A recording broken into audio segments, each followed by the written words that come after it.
Most men believe that strength is about shouting louder, working longer hours, or appearing confident on social media.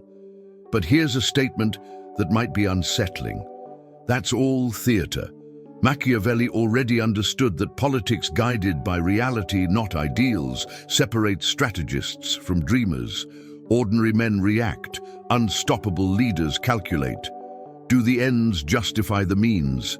Yes, but only when the means are discipline, self-control, and a cold understanding of human nature. Is it better to be feared than loved? Perhaps, but before that, one must be unwavering. Have you ever noticed how some men face crises, criticism, and pressure as if nothing affects them? It's not luck. It's not a gift. It's strategic construction. It's virtù and fortuna working together. It's the calculated use of force when necessary, silence when convenient, action when the moment demands it. They make decisions based on real human nature. They don't live on the appearance of virtue.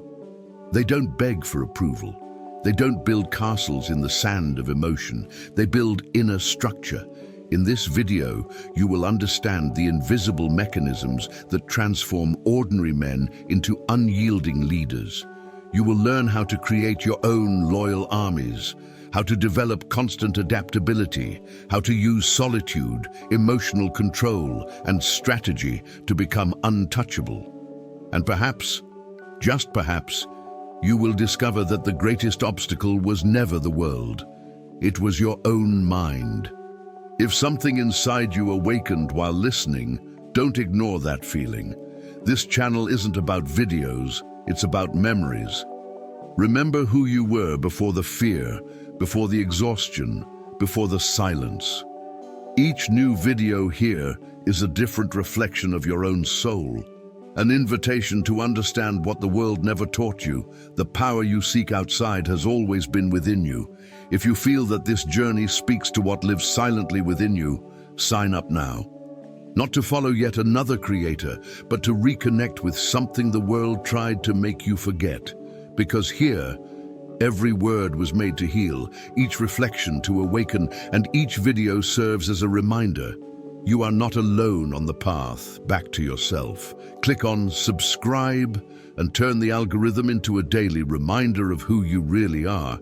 He may even think that power is money, status, or influence, but deep down, he begins to realize that none of that holds up without self-control. That's where most people stumble. Machiavelli already pointed out that politics guided by reality, not by ideals, requires composure, a clear reading of the environment, and mastery of one's own emotions. Those who explode easily, who react impulsively, who speak their feelings without a filter, have already given away their position before the game even begins. Do the ends justify the means? Perhaps. But before that, the most powerful means is inner control. Is it better to be feared than loved? Maybe, but without controlling one's own mind, one will be neither one nor the other. One will only be predictable. And predictability, my friend, is strategic weakness. The true foundation of power begins when one learns to observe oneself as if one were an adversary. When angered, one doesn't react, one analyzes. When envious, one transforms it into fuel. When provoked, one practices the calculated use of force, and sometimes that force is silence. This is virtù and fortuna working together. Virtù in inner preparation, fortuna in external opportunity. One begins to realize that decisions based on true human nature are superior to emotional decisions. Want a practical example? Instead of responding to that sarcastic message in the heat of the moment, one waits 24 hours. Instead of arguing at work, one takes notes and uses them as strategic ammunition later. It seems simple, but few do it. And that's exactly where the ordinary person is separated from the strategist. He understands that an outward appearance of virtue is also part of the game, but it only works if there's real control behind it. It's no use seeming calm and exploding behind the scenes. It's no use talking about discipline and waking up at 10 in the morning every day. Self-control is routine. It's waking up early, even when you don't feel like it. It's training your body when your mind needs rest. It's studying while others are distracted. Read Machiavelli, read Think and Grow Rich, read about military leaders who built their own loyal armies. All of them had inner control before conquering territories. He starts small, controlling his diet, controlling his schedule, controlling his words. Sounds basic? It is, but constant adaptability is born from there. And when he realizes he no longer reacts as before, an inevitable question arises. If mastering oneself is already this difficult, what else is still inside him waiting to be conquered? He begins to realize something uncomfortable. The biggest obstacle isn't the competitor, the boss, the government, or the market. It's himself. Machiavelli spoke of politics guided by reality, not by ideals. And reality is simple and brutal. No one dominates the world while they are a slave to their own impulses. Do the ends justify the means? Perhaps. But first he needs to ask, what internal means are sabotaging his own path? Procrastination, fear of rejection, need for approval. These are invisible enemies. Better to be feared than loved. It might work externally, but internally, he needs to be firm with himself. Avoiding being hated by others is strategy. Avoiding self-destruction is survival. And here there is no audience, no appearance of virtue, only him and the mirror. He begins to observe his patterns. Every time a greater opportunity arises, he hesitates. Every time he needs to take responsibility, he finds elegant excuses. Virtue and fortune don't walk hand in hand with those who live on justifications. Virtue demands action. Fortune favors those who are prepared. Decisions based on real human nature show that human beings tend towards comfort, and excessive comfort is strategic anesthesia. Want a practical exercise? For 30 days, he writes down every time he avoids an important task. He doesn't judge, he just records it.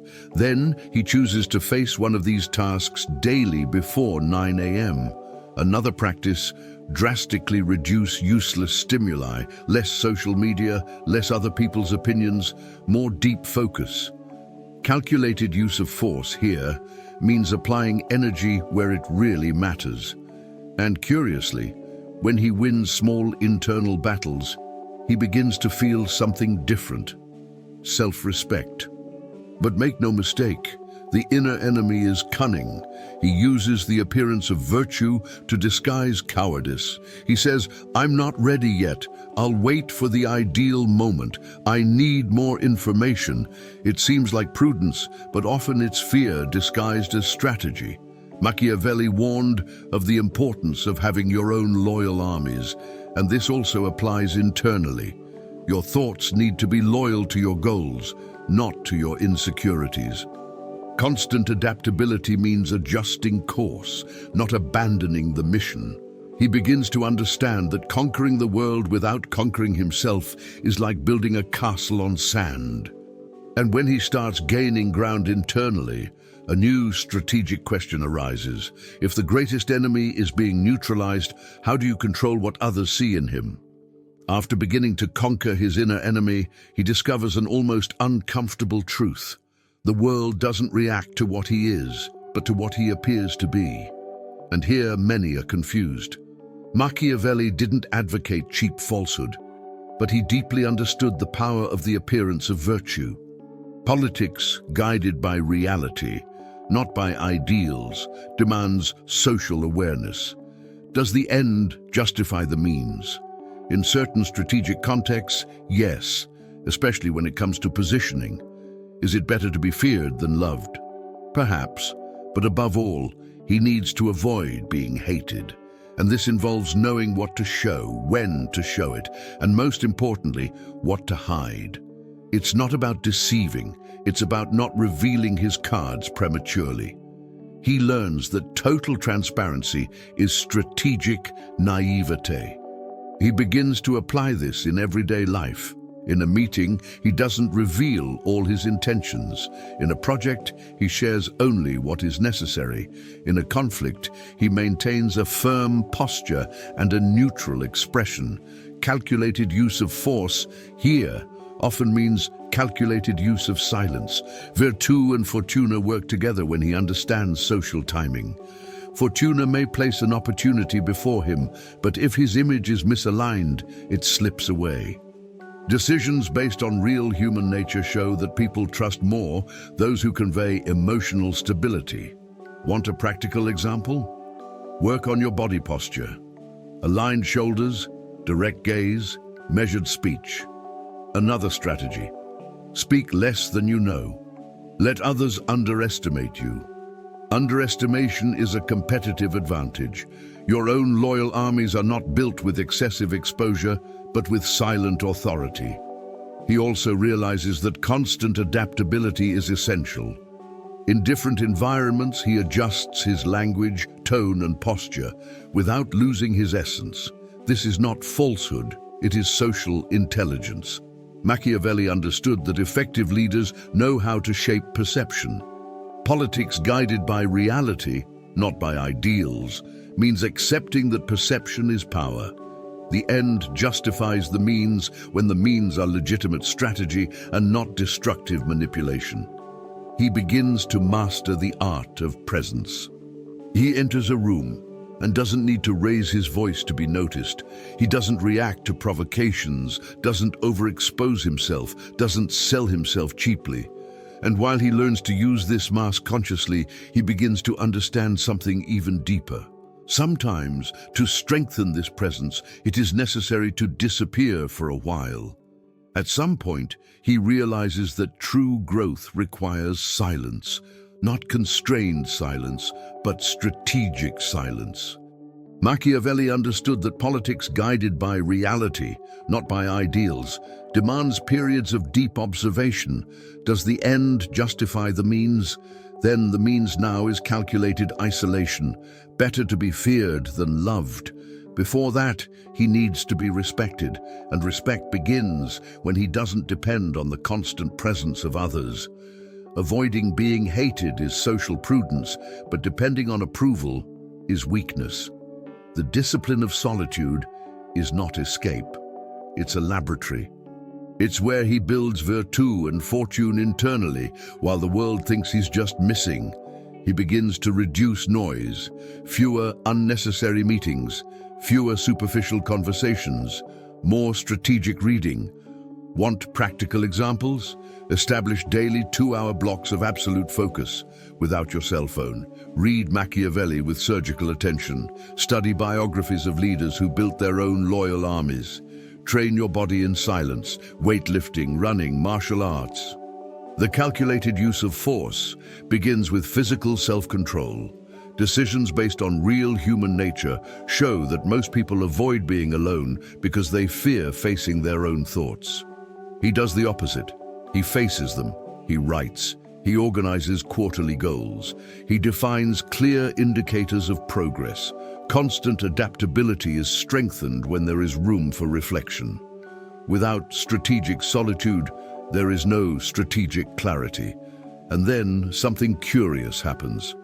The less he seeks attention, the more presence he gains. The less he explains himself, the more mystery he builds. The appearance of virtue here is not theater.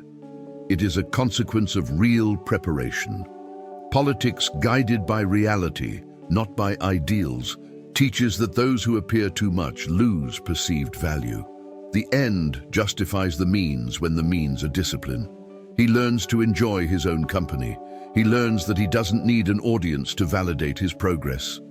And in this silence, he begins to perceive the right rhythm of things. Not every battle must be fought immediately. Some require almost surgical patience, and that's where the next strategic weapon comes in. After learning to master himself, control his image, and forge his own path in solitude, he begins to understand one of Machiavelli's most underrated lessons. Timing is power. Politics guided by reality, not ideals, demands reading the right moment. Do the ends justify the means? Yes, but acting at the wrong time transforms any means into a strategic error. Is it better to be feared than loved? Perhaps. But even more important is being unpredictable. Avoiding being hated often involves not reacting impulsively. He begins to understand that misapplied force is disguised weakness. The true calculated use of force is not about always acting, it's about acting when the impact is maximum, and that requires almost uncomfortable patience. He observes his surroundings like a silent strategist. Instead of arguing at the first sign of conflict, he gathers information. Instead of announcing plans, he prepares the ground. Virtù and Fortuna walk hand in hand when he is prepared and the stage is set. Decisions based on real human nature show that most people can't stand waiting. They want immediate results. They want quick recognition. He does the opposite. Want a practical example? Before asking for a raise, he builds performance evidence for months. Before launching a project, he discreetly tests it with a small group. Before confronting someone, he assesses consequences and alliances. His own loyal armies are not mobilized by emotion. They are activated with strategy. Constant adaptability means knowing when to retreat and when to advance with surgical precision. He also learns that an appearance of virtue can be used here as strategic camouflage. While others believe he is passive, he is planning. While the world thinks he has accepted defeat, he is accumulating resources. Politics guided by reality, not ideals, teaches that haste is the sport of amateurs. The end justifies the means when the means are intelligence and not recklessness. He begins to find pleasure in waiting. He doesn't wait out of fear, but out of calculation. And when he finally acts, the move is so decisive that it seems inevitable. And then another necessary skill emerges. If acting at the right moment is powerful, how to remain emotionally immune to opinions that try to destabilize him during this process. At some point in his journey, he realizes something almost liberating. As long as he depends emotionally on the opinions of others, he will never be truly strong. Machiavelli understood that politics guided by reality, not by ideals, demands composure in the face of both approval and criticism. Is it better to be feared than loved? Perhaps. But the most important thing is to avoid being hated for recklessness, and that includes not reacting to every judgment. Does the end justify the means? If the means is emotional stability, yes. He begins to understand that the need for applause is an invisible current. An appearance of virtue may win sympathy, but if he needs it to act, he has already lost. The armor of indifference is not arrogance, it is psychological autonomy. He begins to practice this in his daily life. Receives a compliment, he thanks them but doesn't get carried away. Receives criticism, he analyzes it coldly. Is there anything useful here? If so, he adjusts. If not, he discards it. Decisions based on real human nature show that people project their own insecurities onto others. He understands this and stops internalizing random opinions. Want a practical exercise? For 7 days, every time someone makes a negative comment, he writes, "Is this a fact or an emotion?" This simple question changes the game. Calculated use of force here means using energy only where there is a strategic return. Virtù and Fortuna operate best when the mind is not occupied trying to please everyone. Your own loyal armies are built with respect, not with a need for validation. Over time, something curious happens. He becomes calmer, more centered, harder to provoke. Constant adaptability becomes natural because he no longer reacts from wounded ego. Politics guided by reality, not ideals, teaches that the world respects those who don't beg for approval. The end justifies the means when the means is emotional freedom. He understands that being untouchable doesn't mean being cold, it means being stable. And when the opinions of others cease to be his compass, a new force begins to grow. An inner hunger that doesn't depend on applause, but on constant evolution. After he builds self-control, conquers the inner enemy, masters the social mask, strengthens himself in solitude, learns to wait for the right moment, and dons the armor of indifference, something begins to pulsate more intensely: ambition. But not just any ambition, not the kind driven by cheap vanity. It's a silent hunger. Machiavelli understood that politics guided by reality, not by ideals, demands continuous expansion. Does the end justify the means? If the means is disciplined growth, yes. Is it better to be feared than loved? Perhaps. But what truly differentiates leaders is that they never become complacent. Avoiding being hated is an external strategy. Avoiding stagnation is an internal strategy. He begins to realize that when hunger dies, power also begins to weaken. This hunger isn't desperation. It's Virtù and Fortuna working together again. Virtù propels him to evolve. Fortuna rewards those who are prepared. Decisions based on real human nature show that most people are satisfied when they reach a comfortable level. He does the opposite. He achieves one goal and immediately sets another. Want practical examples? If he earns $5,000 today, he starts studying how to earn $10,000. Reading market reports, learning about investments in solid stocks like large banks or energy companies, studying cash flow. If he already trains 3 times a week, he increases it to 4 times with strategic intensity. If he already reads 1 book a month, he increases it to 2, alternating between Machiavelli and biographies of business leaders. Calculated use of force here means directing energy towards real growth, not distractions. He also understands that this hunger requires discipline, not anxiety. An appearance of virtue may impress momentarily, but consistent excellence builds a lasting reputation. His own loyal armies, whether teams, clients, or allies, follow those who demonstrate constant evolution. Constant adaptability prevents him from becoming obsolete. Politics guided by reality, not ideals, teaches that the world changes and those who don't adapt are left behind.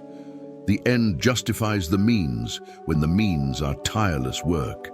And as he grows, he realizes an inevitable detail. The higher he climbs, the fewer people walk beside him. And that's where the next uncomfortable truth emerges. The more he rises, the more he realizes that the top isn't crowded. Machiavelli understood this almost surgically. Politics guided by reality, not ideals, demands accepting that not everyone will keep up with his evolution. Better to be feared than loved. Perhaps. But as he rises in rank, he begins to avoid being hated without sacrificing his path. Does the end justify the means? If the means is maintaining strategic integrity, yes. He discovers that excellence comes at a price: selective isolation. It's not total abandonment, but natural filtering. Friends who only shared distractions begin to drift away. Superficial conversations lose their charm, and suddenly he understands that solitude is now different from before. It's not preparation, it's a consequence. He begins to realize that having one's own loyal armies is rare. Not everyone can tolerate being around someone who truly evolves. Decisions based on real human nature show that many prefer the stability of the group to the risk of transformation. He chooses transformation. Virtù and Fortuna continue to walk hand in hand, but now require emotional maturity. Calculated use of force means not forcing connections that no longer make sense. Want a practical example? He learns to say no without guilt. He learns to reduce energy-draining relationships. He learns to invest time in growth environments, mentorships, high-performance groups, deeper reading. Constant adaptability allows him to build new circles aligned with his current level. It's not arrogance. It's strategic coherence. And there's something even deeper. He begins to understand that the appearance of virtue is no longer enough. Now, consistency is closely observed. Politics guided by reality, not ideals, teaches that the greater the power, the greater the silent responsibility. The end justifies the means when the means is to remain true to one's own high standard. He accepts that isolation is part of the process. He doesn't complain, he doesn't dramatize, he just keeps going. Because he knows that true leadership demands firmness, even when the environment becomes cold. And then the real test emerges. When crises arrive, and they always do, will this mind remain unshaken? And then it happens. The crisis arrives. It could be a financial loss, an unexpected betrayal, a failed project, a questioned reputation. It is at this moment that all theory is put to the test. Machiavelli already warned that politics guided by reality, not by ideals, demands firmness when fortune changes. Virtù and fortuna never walk in a straight line. Does the end justify the means? Yes, but only when the means is lucidity under pressure. Is it better to be feared than loved? In times of crisis, more important than that is not being seen as weak. Avoiding being hated remains strategic, but avoiding emotional collapse is essential. And here, no mask can save you. An appearance of virtue does not sustain those who have not built an inner structure. He understands that crisis reveals character. Decisions based on real human nature show that, under pressure, most people panic or look for someone to blame. He does things differently. He breathes, he assesses, he analyzes the situation like a general. Calculated use of force means acting only after understanding the field. Want a practical example? If he loses money, instead of despair, he reviews cash flow, cuts strategic costs, and seeks new sources of revenue. If he faces an attack on his reputation, he doesn't react impulsively on social media. He responds with a firm stance and concrete data. His own loyal armies don't abandon leaders who maintain stability in storms. Constant adaptability becomes a vital weapon, adjusting strategy without losing direction. He begins to understand that crisis is a filter.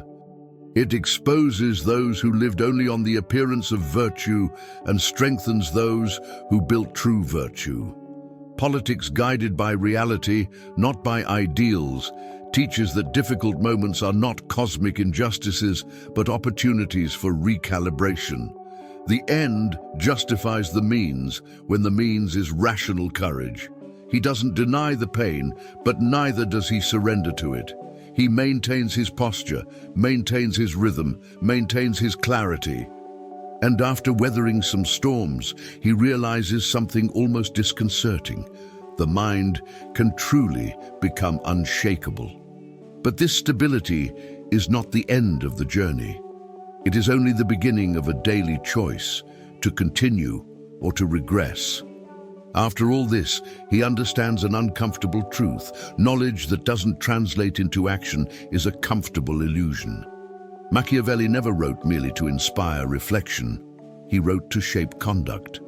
Politics guided by reality, not ideals, demands daily practice. Does the end justify the means?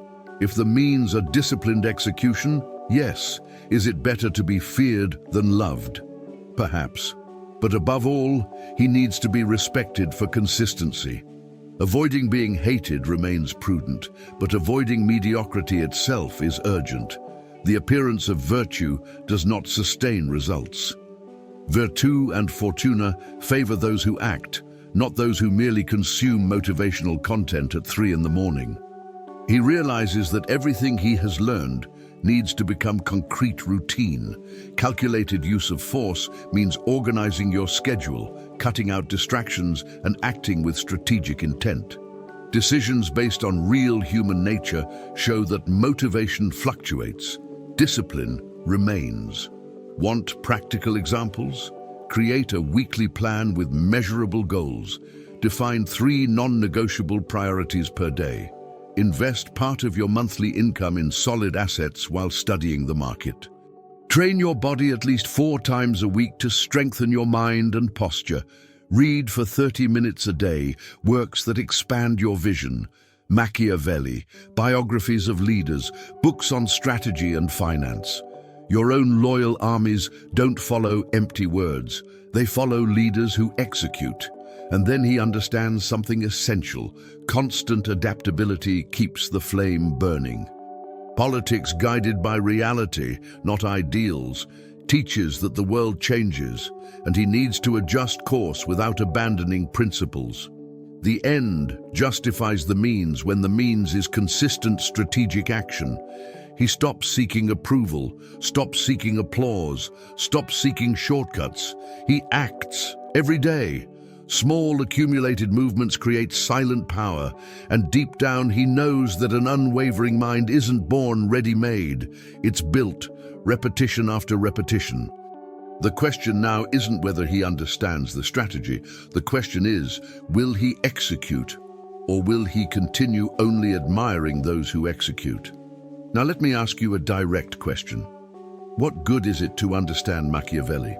To talk about politics guided by reality, not by ideals, to repeat that the end justifies the means, to admire men who seem unshakable, if tomorrow you wake up and continue reacting as you always have?